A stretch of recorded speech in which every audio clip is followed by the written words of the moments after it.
Jumbo saves the day. Outside the playroom window, inside an old flower pot, lived 3 small pixies called Briar, Berry and Buttercup. The toys knew them very well indeed, for the pixies often came into the playroom at night when it was dark and played with them. Briar and Berry were big, strong pixies, but Buttercup was small and sweet. She was their sister, and they loved her very much.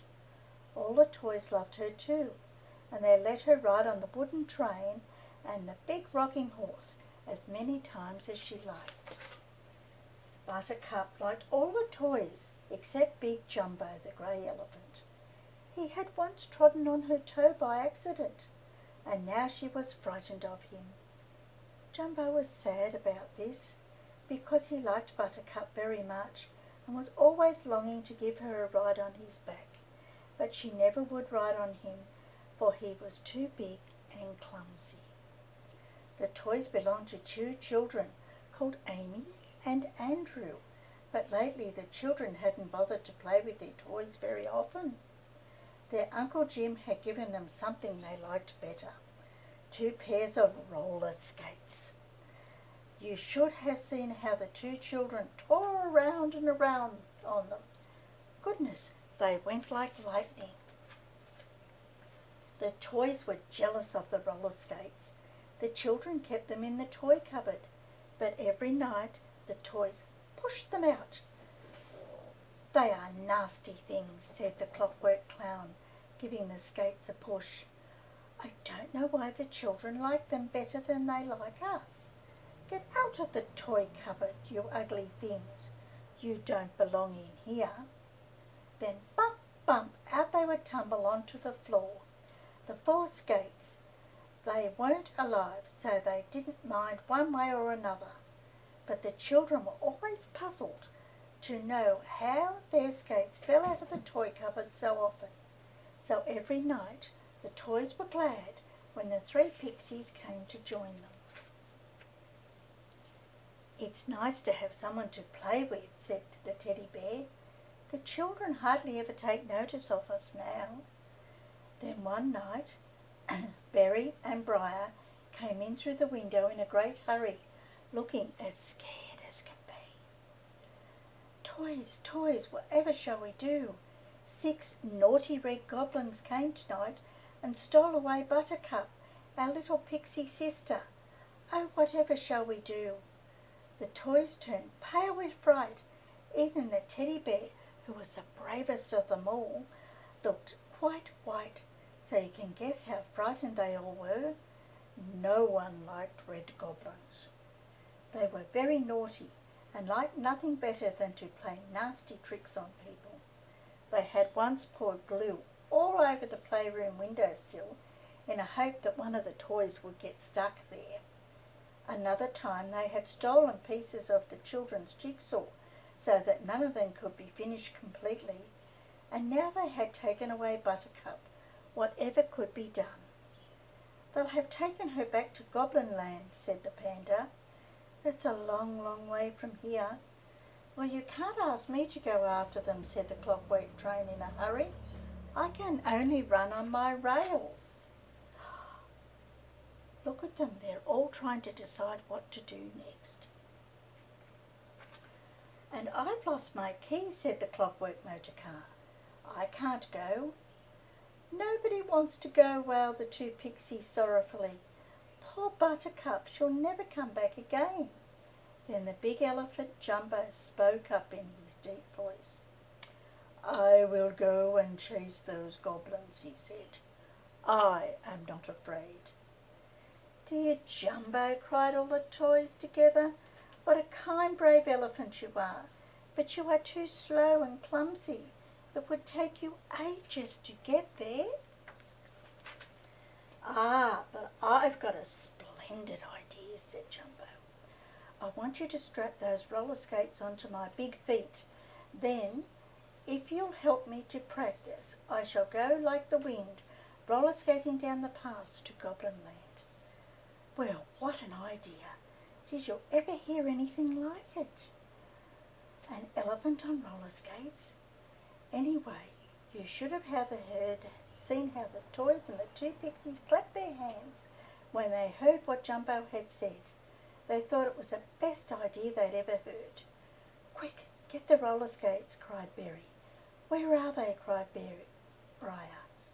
Panda got one and Teddy found the other, and the two biggest dolls bought the last two. Then they strapped them onto the Jumbo's feet, and they did look funny. "I'm going to have to skate around the playroom to see if I can do it properly," said Jumbo, shaking with excitement. And off he went, round and round the room. Crash, crash, crash went his feet as he tried his hardest to skate with all 4 feet at once. Dear me, you should have seen him. All the toys got out of his way in a great hurry, with his 4 feet shot out from under him all over the place, and he didn't know at all where he was going.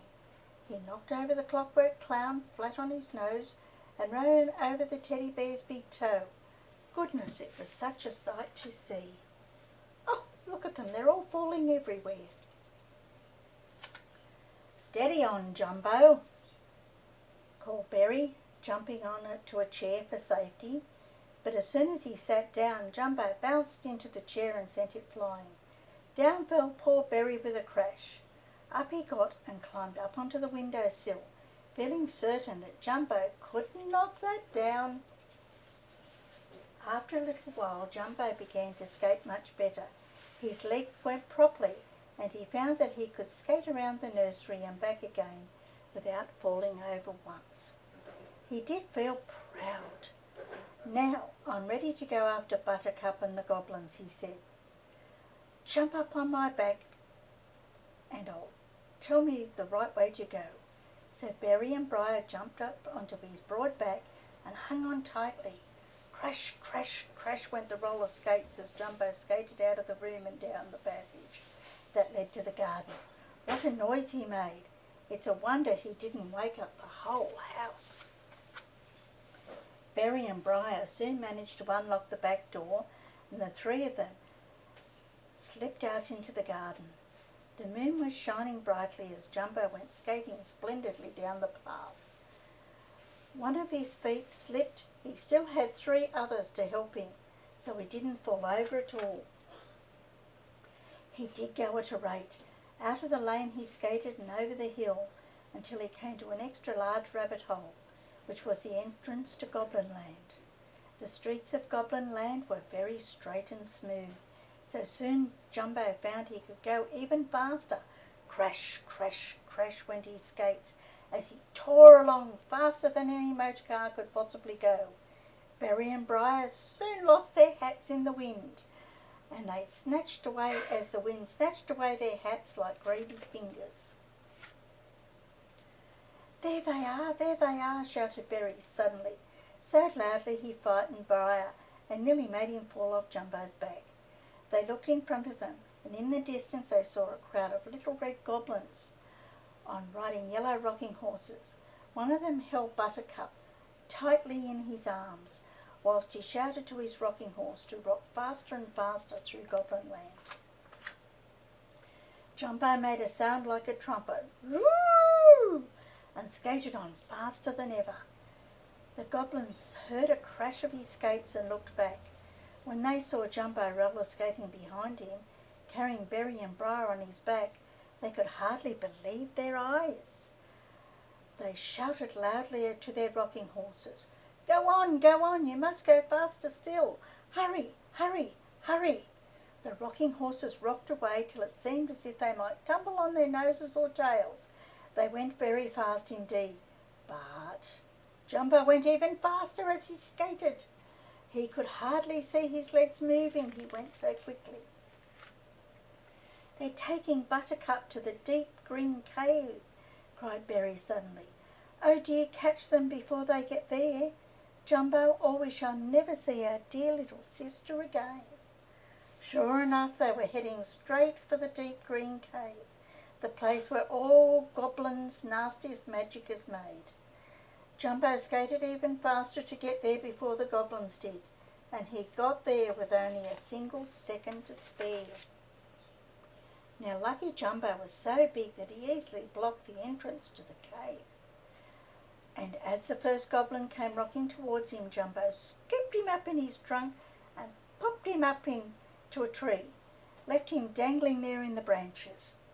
He did the same with the second and the same with the third, and the other three were so frightened of the big brave elephant that they soon started rocking in the opposite direction, but not before Jumbo gently picked up Buttercup, and of course, "Up on my back, quickly, all of you," shouted Jumbo in his trumpeting voice, for he was sure that more goblins would come, and some of them would have nasty magic.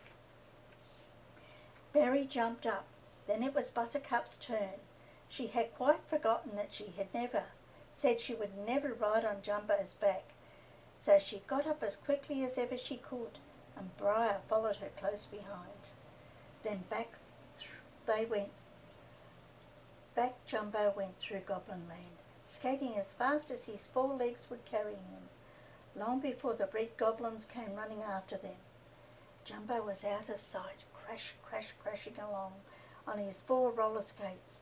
It didn't take him long to get back to the playroom, very much out of breath, but simply delighted that Buttercup was safely home again. The toys gave him a great welcome and cheered him with all their might. His trunk blushed red with pride. There they are, cheering him on, very proud of having him back. The toys unstruck the skates from his tired feet and put them away again. Then they heard the first cock crowing to say the day was coming, so they hurriedly said goodbye to the pixies and climbed back into the toy room cupboard to go to sleep. Berry and Briar patted Jumbo before they went, but Buttercup flung her arms around his trunk and kissed him lovingly. "You're a dear, brave Jumbo," she said, "and I'm sorry I ever said you were clumsy. I'll come and ride on you every single night if you'll let me." Then off she went and left Jumbo standing by himself, very happy indeed. He was happier still the night after, for Buttercup came back and kept her promise. Good old Jumbo carried her all around the nursery, and she wasn't frightened at all, and no, not even for a minute.